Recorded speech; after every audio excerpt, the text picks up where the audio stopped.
How many of you have been walking to class around 1 or 2 and have noticed all of the construction workers breaking for lunch? Well, according to a 2024 article from the National Immigration Forum, it is statistically likely that 1 out of every 5 of these construction workers is an undocumented person. Now, I would like for you all to imagine with me for a moment that 1 out of every 5 of these same construction workers just vanished, gone. We could say with some certainty that Caldwell 2, or Wiseman Hall, Belmont Betty, would no longer be slated to open in the fall. This is the reality that we are facing if the Trump administration carries out all of the mass deportations that they have said that they would like to. Though the given reason for conducting these deportations is to rid the nation of violent criminals and open jobs for U.S. citizens, the reality of the situation is significantly more complicated than that. Hopefully, by the end of the speech, I will have convinced you that should this policy be enacted, the American people and economy will suffer significant setbacks. After a brief disclaimer, there are 3 areas that I would like to focus on. First is the cost that is paid by the actual enactment of the policy. Second is the money that would be lost from the lack of immigrant contributions to the economy. And third and finally is the long-term ideological consequences of actually enacting this anti-immigration policy. Now, after having researched this topic over the course of the semester, I look forward to sharing what I hope will be my eye-opening findings with all of you. According to my audience analysis survey, there is not a single one of you that does not believe that the economy is a pressing issue in the United States. And according to the demographic survey, the vast majority of our families fall into the category of middle class and below, meaning that should this policy be enacted and the economy suffer, we will be the ones that have to deal with the fallout. Now, before we begin, I would like to say that the largest and most ethical argument against mass deportation is the fact that immigrants, documented or otherwise, are human beings and are worthy of the dignity and respect given to any natural-born citizen. However, should this not be enough, there are also a long list of concrete consequences, and that is what I'll be presenting you with today. Now, the first thing to consider, after we have this bird's eye view of the subject, I'd like to get into the nitty-gritty numbers. The first thing that we need to understand is that the cost of actually enacting this policy is simply too high to be feasible. The first thing that we need to think about is the fact that it would take a massive amount of manpower to actually locate and apprehend all undocumented people in the United States. According to a 2024 study from the American Immigration Council, the United States currently does not have the facilities nor the infrastructure that would be required for the detention and deportation of millions of undocumented people. According to a 2024 article by The Guardian, a Senate hearing was held in which an estimate taking all of these factors into account was given, and it came out to around $1 trillion. Now, given that the human mind is really not well equipped to comprehend these gargantuan numbers, $1 trillion is around the cost, according to the European Space Agency, of building and launching 6 2/3 of the International Space Station. Or in more relatable terms, according to the US Treasury, it's around 1/7 of the total amount of money spent by the federal government in the 2024 fiscal year. That is 1/7 of the entire federal budget spent only on mass deportations. Not immigration reform as a whole, not expediting the immigration process to allow more people to enter the country legally, just on mass deportations. Now that we have a rudimentary understanding of the cost of enacting this plan, I'd like to focus on another facet of the drawbacks of this plan, and namely the loss of immigrant contributions to the economy, which would negate any purported employment opportunities. Undocumented people contribute to the economy in a variety of ways, one of which is through the money that they actually give back to the system. According to the Institute of Taxation and Economic Policy, undocumented people paid $96.7 billion in 2022 alone through federal, state, and local taxes. Putting this into an ironic perspective, according to a 2025 article from NBC, USAID, which is the arm of the federal government responsible for lending humanitarian aid to other nations, had an annual budget of $40 billion, or less than half of the amount of money that would be lost from the deportation of all undocumented people.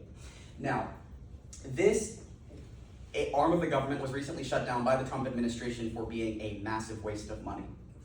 The other thing to take into consideration is the fact that immigrants also make up a significant portion of the labor force, especially in essential fields. According to a 2025 interview with Dr. Joe McKinney, undocumented immigrants make up a large portion of construction workers, landscaping workers, workers in food processing plants, health aides, and cleaning and maintenance workers in the hospitality industry, jobs that are extremely difficult to fill with domestic workers. Part of the reason for this, according to a 2012 paper by Gordon Hanson that appeared in the Cato Journal, is the fact that undocumented people have a greater degree of mobility than do native-born citizens. Now, when I say mobility, I am talking about the ability and willingness to uproot one's life in order to move to an area where work is available and where labor is needed. Hanson states, the consequence of the immobility of low-skilled labor is to gum up the labor market, slowing the rate of growth in booming regions and the rate of recovery in slumping regions. To give you an idea of just how reliant one of these industries is on undocumented labor, according to a 2024 article from Politico, roughly 40% of all crop farm workers are undocumented people. The gaps left in industries that are heavily reliant on undocumented labor would have an economic impact on citizens and non-citizens alike. The tempting route is to just assume that these gaps would eventually be filled by citizens, but that is not the case given that citizens are generally not willing to do the often grueling work that is required in these industries. This labor shortage would inevitably result in skyrocketing prices, which is the polar opposite of what the Trump administration has stated that this program would do.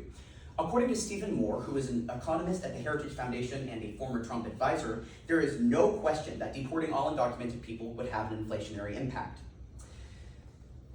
Now, the last two things that I've talked about are generally easy to predict and would likely be felt within a year of the enactment of the proposed policy. However, the final point that I'd like to look at is more difficult to predict, but still poses a significant threat, and that is the long-term harm to the U.S. through the loss of potential U.S.-based innovators. The ideological cost of such an anti-immigration stance is that not only will people who are looking to enter the U.S. for unwholesome purposes not come, many immigrants simply will not come and be discouraged from coming. Creating such a menacing policy towards immigration will harm the U.S. in the long run. According to a 2017 article from Envoy Global, many of the inventions that we consider to be quintessentially American are the creation of immigrants.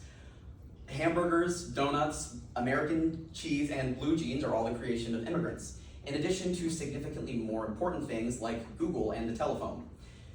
Immigrants are often at the forefront of innovation in the United States and bring in vast amounts of revenue.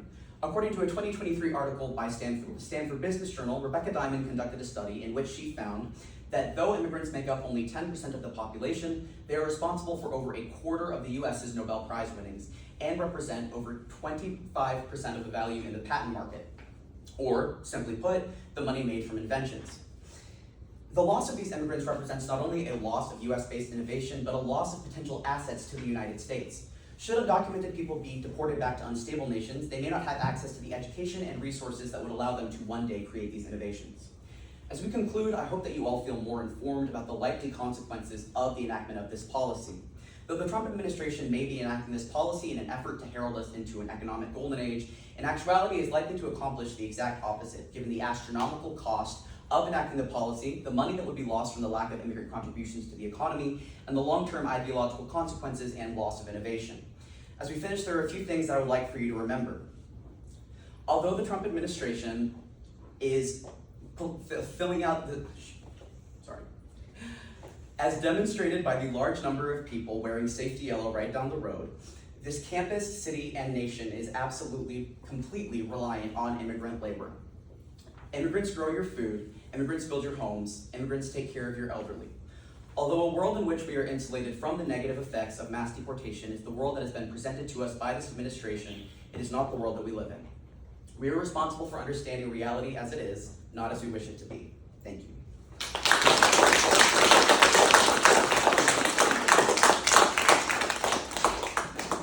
What was your favorite part about our When I made the outline, I had a bunch of snarky stuff in there, and I went back through there, and I was like, I need to be diplomatic. So.